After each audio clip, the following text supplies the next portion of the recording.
Hello दोस्तों, मैं हरिकिशन प्रजापति स्वागत करता हूं आपका अपने YouTube channel advance Hindi short hand classes में। दोस्तों, आज जो मैं डिक्टेशन लेके आया हूं उसकी गति सीमा 80 शब्द प्रति मिनट है। तो आइए स्टार्ट करते हैं आज की डिक्टेशन। 1 2 yes start.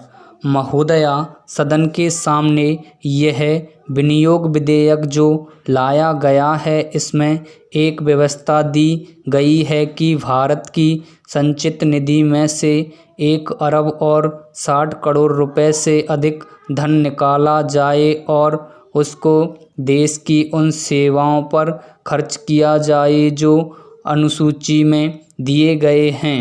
उदाहरण के लिए, जैसा कि हमारे पूर्व मित्रों ने कहा है, संबद्ध इस विनियोग विधेयक में जिन जिन कामों के लिए और जिन जिन मंत्रालयों के लिए जितने धन की आवश्यकता है उनकी यहाँ सूची दी गई है। इस वर्ष पिछले वर्ष की अपेक्षा जो विशेषता रही है वह यह है कि जब से यह बजट आया है तब से देश के सारे किसान और उनके साथी ही साथ हमारे खेत मजदूर कुछ प्रसन्न दिखाई दे रहे हैं। इस अवसर पर और सत्तारूढ़ दल के अनेक मित्र बार बार यह बात कहते फिर रहे हैं कि देश में हरित क्रांति आ रही है। इससे पूर्व भी कांग्रेस पक्ष की ओर से समय समय पर इसी प्रकार के नारे दिए गए।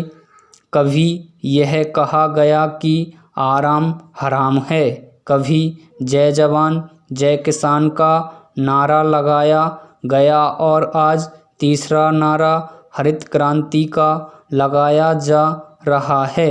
हम समझते हैं कि इस नारे में कोई दम नहीं है।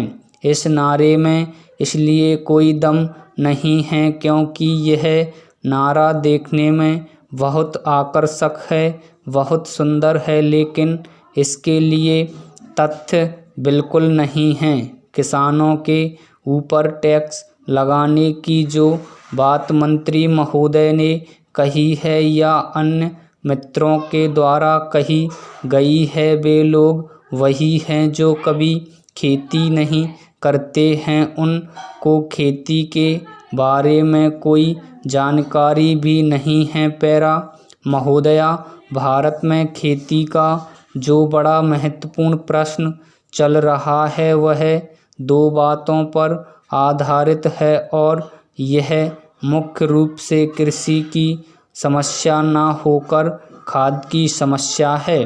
प्रति वर्ष हम बाहर के देशों से करोड़ों रुपए का अनाज मंगाते रहे हैं और अनाज का उत्पादन बढ़ाने के लिए करोड़ों रुपए की खाद मंगाते रहे हैं।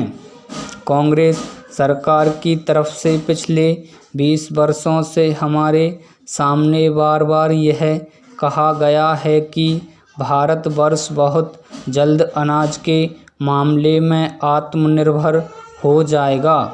इसमें कोई शक नहीं है कि हमने अनाज के उत्पादन में काफ़ी प्रगति की है और हम अनाज के मामले में आत्मनिर्भर हो गए हैं, लेकिन उस अनाज का उत्पादन करने के लिए हम करोड़ों रुपयों की खाद विदेशों से आयात करते हैं।